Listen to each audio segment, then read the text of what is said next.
In a world often marked by uncertainty, anxiety, and a relentless search for meaning, the words of Jesus spoken on a hillside over 2,000 years ago continue to resonate with wisdom and hope. These words, known as the Beatitudes, offer not just a spiritual roadmap, but an invitation to a deeper, more enduring happiness. Blessed are the poor in spirit, blessed are the peacemakers, and 6 other declarations form the opening lines of the Sermon on the Mount, presenting a vision of life that stands in stark contrast to the values commonly celebrated by society. But what does it truly mean to be blessed? In the original language, the word often translated as blessed can also mean happy or fortunate. Yet this happiness is not tied to fleeting pleasures or temporary success. Instead, it points to a profound sense of well-being that arises from living in harmony with God's purposes. To be blessed, according to Jesus, is to be rooted in an inner joy that sustains us through life's storms, a joy that is not dependent on external circumstances but on the state of our hearts. To appreciate the radical nature of the Beatitudes, it's important to consider their cultural context. In the first-century world, happiness was frequently associated with wealth, power, and social status. But Jesus turns these assumptions upside down. He calls blessed those who are poor in spirit, those who mourn, the meek, the merciful, the pure in heart, the peacemakers, and even those who are persecuted for doing what is right.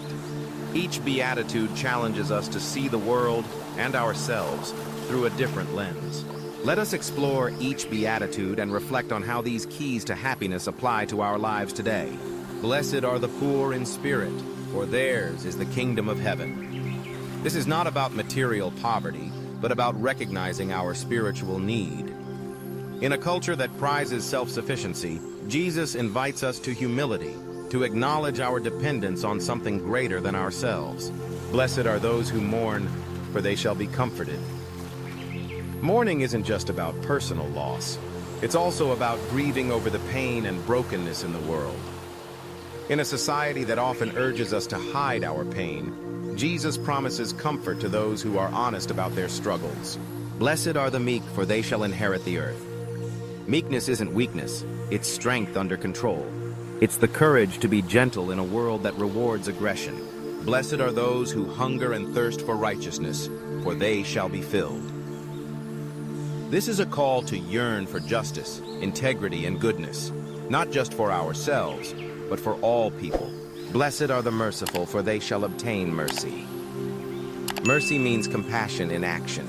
It's choosing forgiveness over resentment, understanding over judgment. Blessed are the pure in heart, for they shall see God.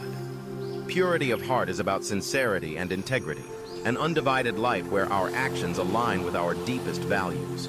Blessed are the peacemakers, for they shall be called children of God. Peacemaking goes beyond avoiding conflict. It's actively working to heal divisions and build bridges.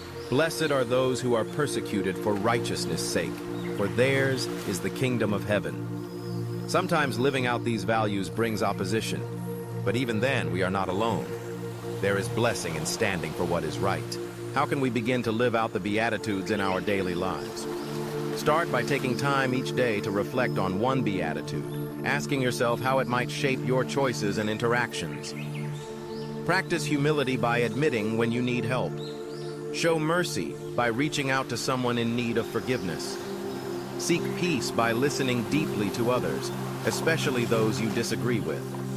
And above all, nurture a pure heart by aligning your actions with your values. The Beatitudes are not just lofty ideals.